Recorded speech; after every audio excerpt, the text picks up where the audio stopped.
Hello दोस्तों, कैसे हो आप सभी। स्वागत है आपका अपने यूट्यूब चैनल पर।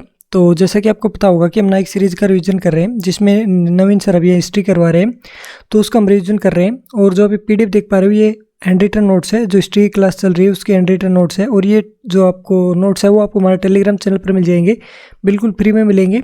और वहाँ से पे डाउनलोड कर सकते हैं। और जो टेलीग्राम चैनल है उसका लिंक आपको डिस्क्रिप्शन में मिलेगा। तो चलिए शुरू करते हैं अपनी वीडियो को, जिसमें आज हम जो हिस्ट्री है उसका रिवीजन करेंगे। आज सर ने मुबारक शाह खिलजी के बारे में करवाया था। इसका शासनकाल 1320 तक था। इसने 20,000 कैदियों को रिहा किया था। ये अलाउद्दीन खिलजी के बाद गद्दी पर बैठा था। और इसका जो अलाउद्दीन का खिलजी का कठोर कानून था वो इसने वापस लिया था। देवल रानी से विवाह किया था। और जो मुबारक का प्रेमी था वो खुसरो खां था, यानी कि एक लड़के से प्रेम करता था। ये खुसरो खां पहले हिंदू होता था, फिर इस्लाम में परिवर्तित हुआ था और इसी का नाम था मुबारक हसन। 1318 में देवगिरी अभियान किया था इसने, जहाँ के राजा थे हरपाल देव, और ये रामचंद्र देव के दामाद थे। मुबारक शाह खिलजी ने खुद को खलीफा घोषित कर दिया था। मुबारक हसन मुबारक शाह की मौत का कारण बना था। उसके बाद मुबारक हसन गद्दी पर बैठता है। ये 4 महीने और 15 दिन का इसका शासनकाल था। और देवल रानी जो है उससे इसने विवाह किया बाद में।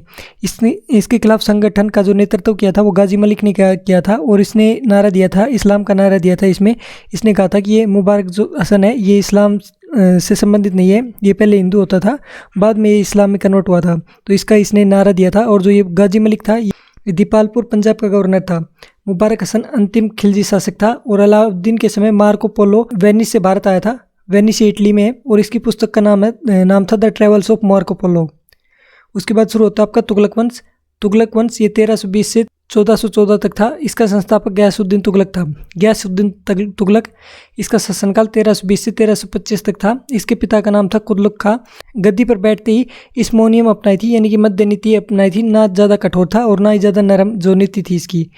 और इसके जो ऐतिहासिक स्रोत मिले हैं उसमें बताया गया तारीख फिरोजशाही, फतवा जहांदारी जो कि बर्नी ने लिखी थी। तुगलकनामा ये अमीर खुसरो ने लिखी थी। किताबुल रेहला इब्न बतूता ने लिखी थी। फतवत फिरोजशाही ये फिरोज शाह तुगलक ने लिखी थी। फुतु उस सलातीन ये इसामी ने लिखी थी। तारीख मुबारक शाही याहिया बिन सरइंदिन ने लिखी थी। गयासुद्दीन तुगलक ने 29 मंगोल आक्रमण विफल करके गाजी की उपाधि धारण की थी। नहरों का निर्माण करने वाला दिल्ली का ये पहला सुल्तान था। इसका राज्य अभिषेक हजार खंबा महल में हुआ था। और इसके तुगलकाबाद और 56 कोट का दुर्ग इसने बनवाया था। इसके जो सैनिक अभियान है उसके बारे में बताया। 1321-23 में इसने तेलंगाना पर अभियान किया था। जूना खान ने यहाँ पर नेतृत्व किया था। और इसी अभियान के बाद इसे जो जूना खान था उसे मोहम्मद बिन तुगलक कहा जाने लगा। 1324 में मंगोल विजय किया और यहाँ पर भी जूना खान ने नेतृत्व किया था। जो गयासुद्दीन तुगलक है वो बंगाल अभियान पर जाता है।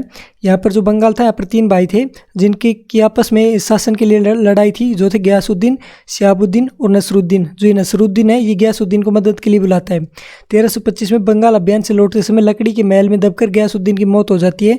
और जो ये लकड़ी का महल बनवाया था वो अहमद एयाज ने बनवाया था। जो निज़ामुद्दीन औलिया है उसने यहाँ पर एक स्टेटमेंट दी थी जिसमें कहा था कि हुनूस दिल्ली दूरस्थ, और ये उसने गयासुद्दीन तुगलक को कहा था। जो निज़ामुद्दीन औलिया थे उसके गुरु थे फखरुद्दीन। इन्हें जो गज शंकर की उपाधि मिली हुई थी। और जो इनकी दरगाह है निज़ामुद्दीन औलिया की वो नई दिल्ली में है। इनकी बातचीत का वर्णन है वो फवाइदुल फवाद में मिलता है। ये एक पुस्तक है और इसके लेखक थे अमर हसन सिज्जी। तो ये आज का हिस्ट्री का लेक्चर था जो कि मैंने आपको कंप्लीट रिवाइज करवा दिया है। वीडियो आपको कैसी लगी कमेंट बॉक्स में जरूर बताइए। पीडीएफ आपको हमारे टेलीग्राम चैनल पर मिल जाएगी और टेलीग्राम चैनल का लिंक आपको डिस्क्रिप्शन में मिल जाएगा। तो इस वीडियो में इतना ही, मिलते हैं आपसे अगली वीडियो में। तब तक के लिए धन्यवाद।